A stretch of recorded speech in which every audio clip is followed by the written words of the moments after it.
இலங்கையில் டெபிட் மற்றும் கிரெடிட் கார்டுகளை பயன்படுத்துவோருக்கு ஒரு சந்தோஷமான செய்தியை அரசாங்கம் வெளியிட்டிருக்கிறது. அதாவது இதுவரை காலமே கூடுதலாக டிஜிட்டல் மற்றும் டெபிட் கார்டுகளை பயன்படுத்த போது அறவிடப்பட்ட கட்டணங்களை முற்றாக நீக்குவதற்கான நடவடிக்கைகள் தொடர்பில் தற்போது ஆராய்ந்து வருவதாக டிஜிட்டல் பொருளாதார அமைச்சு தெரிவிக்கின்றது. ஆகவே இது தொடர்பில் தற்போது ஆராய்வதற்காக நிதியமைச்சு மற்றும் இலங்கை மத்திய வங்கியோடு பேச்சுவார்த்தைகளை ஆரம்பித்துள்ளதாக தெரிவிக்கப்படுகிறது.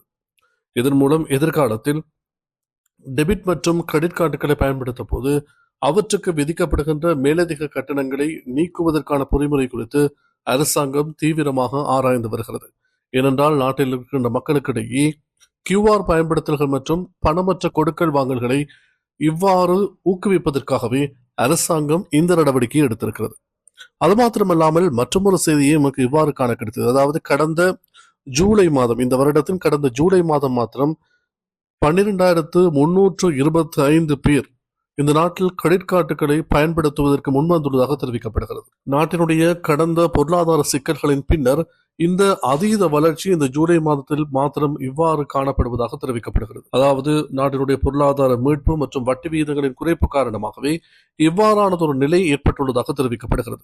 ஜூன் மாத இறுதியில் 20,75,744 பேர் நாட்டிலே கிரெடிட் கார்டுகளை பயன்படுத்துவோரின் எண்ணிக்கையாக இருந்திருக்கிறது. அந்த எண்ணிக்கை ஜூலை மாத இறுதியில் 20,88,069 அதிகரித்திருக்கிறது. இந்த நிலையில் 0.59 வீதமான அதிகரிப்பை இது காட்டுகிறது.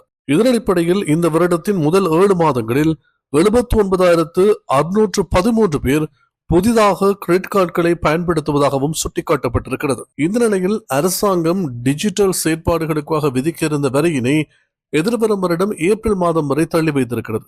நாட்டிலே டிஜிட்டல் செயற்பாடுகளை ஊக்குவிப்பதற்காகவே அரசாங்கம் இவ்வாறான செயற்பாடுகளை முன்னெடுத்துள்ளதாக சுட்டிக்காட்டப்படும். எது எவ்வாறு இருப்பினும் நாங்கள் ஷாப்பிங் செய்கின்ற போதோ அல்லது வேறு கடைகளுக்கு செல்கின்ற போதோ டெபிட் மற்றும் கிரெடிட் கார்டுகளுக்கு மாத்திரம் மேலதிகமாக 2 ரூபாவோ அல்லது 5 ரூபாவோ மேலதிக கட்டணங்களை அறவிடுகின்றவை நிறுத்தப்பட்டால் அது பயன்பாட்டாளர்களுக்கு சந்தோஷமான விடயமாகவே அமைக்கும்.